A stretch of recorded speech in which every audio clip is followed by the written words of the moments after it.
Tahun 2024 adalah sebuah peristiwa politik yang nantinya akan sangat keras.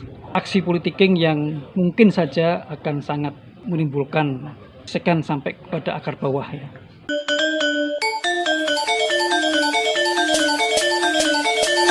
Bergas TV, Colors of Jogja.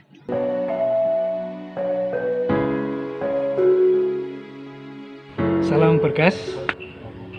Saya ingin mengeksplor situasi aktual politik nasional yang saat ini memang sedang ramai, diwarnai oleh dinamika yang terjadi di dalam tubuh Partai Demokrat, dan kemudian saya akan mencoba untuk menarik benang merah mengapa terjadi kontraksi politik yang sedemikian kompleks saat ini.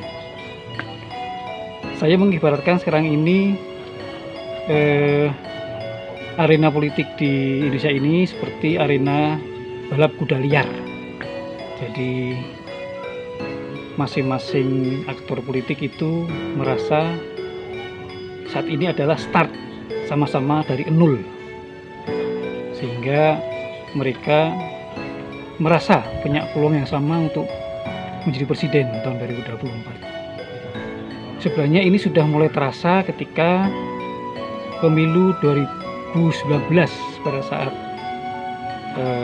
Pak Jokowi akan merekrut wakilnya.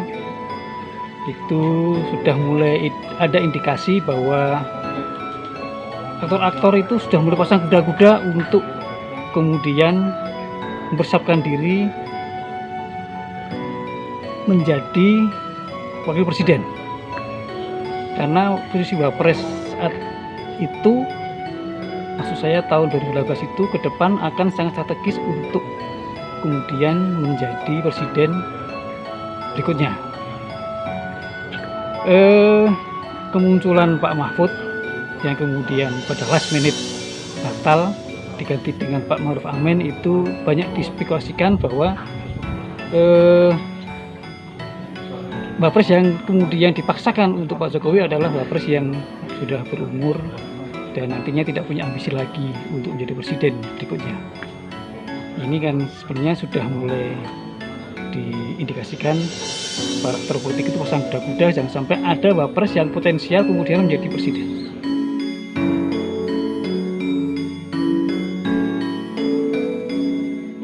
Nah, dalam kasus KLB di Partai Demokrat baru-baru ini, saya kira juga merupakan cerminan bahwa ambisi-ambisi para aktor politik itu sudah tidak lagi terbentuk karena merasa memang punya peluang yang sama untuk menjadi presiden. Maka Pak Muldoko sampai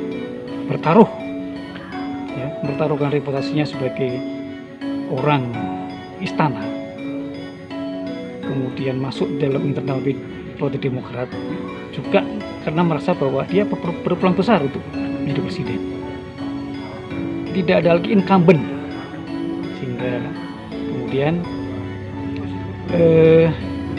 dengan segala risiko yang dihadapi, dia mencoba berhitung akan bisa menjadi capres yang potensial akan bisa menang kalau dia memiliki partai.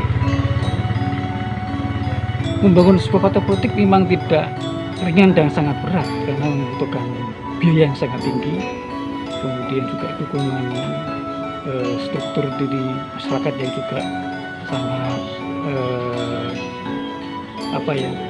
sampai masuk ke dalam tingkat wilayah paling kecil komunitas di ranting ya, sehingga membutuhkan energi dan memeras tenaga yang sangat besar. Dalam pintas yang dilakukan oleh Pak Muldoko, saya kira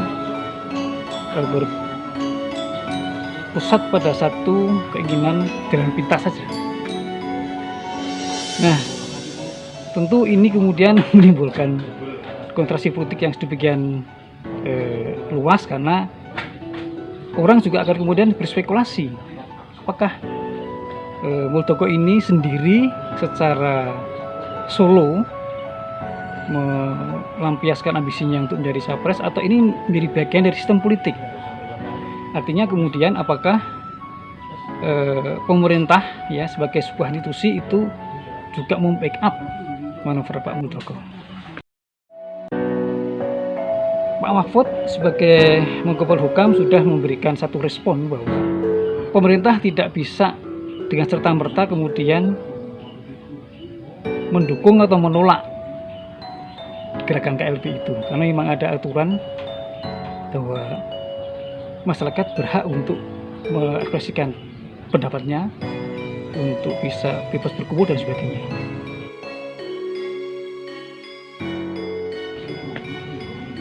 Ini kemudian juga direspon oleh sebagian masyarakat bahwa pemerintah masih bersikap ngambang. Artinya muncul pula spekulasi bisa kemudian Pak Jokowi terlibat, juga muncul spekulasi Pak Jokowi terlibat. Apa yang menarik kemudian adalah bahwa kemudian Partai Demokrat melalui kepengurusan yang sah sementara ini dengan AHY sebagai ketuanya itu akan melakukan banyak manuver, langkah-langkah politik yang kira-kira adalah sebagai bentuk perlawanan total terhadap KLB versi Pak Muldoko. Mulai dari mimbar bebas yang akan dilakukan di DPP Demokrat sampai kemudian melakukan pressure kepada pemerintah Jokowi untuk menolak SK Kemenham.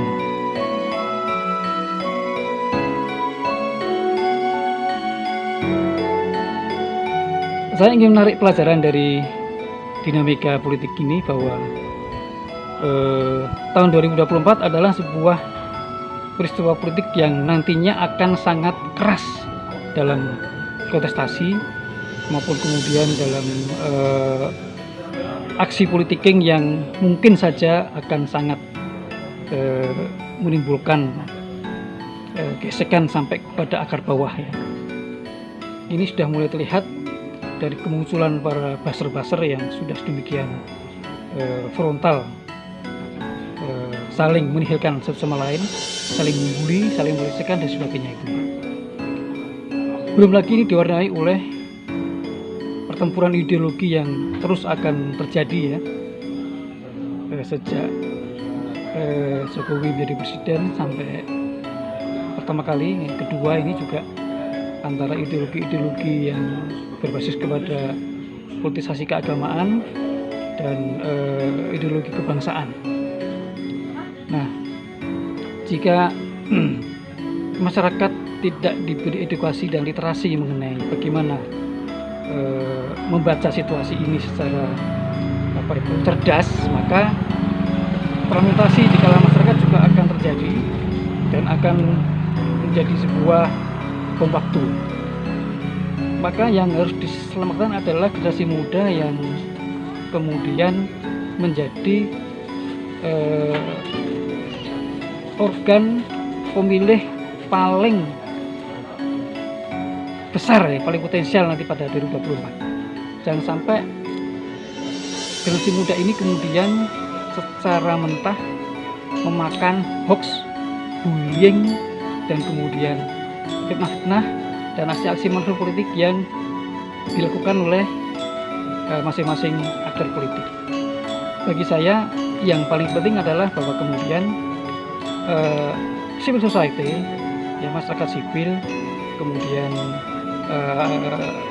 para cendekiawan, para mahasiswa yang tidak terkontaminasi oleh kepentingan politik itu melakukan konsolidasi, memberikan edukasi kepada masyarakat, terutama generasi muda, untuk lebih cerdas, jeli, mengikuti perkembangan isu-isu politik yang akan semakin memanas dan akan semakin diwarnai oleh potensi konfliktual ya menjelang sampai 2024. Bergas TV, Colors of Jogja.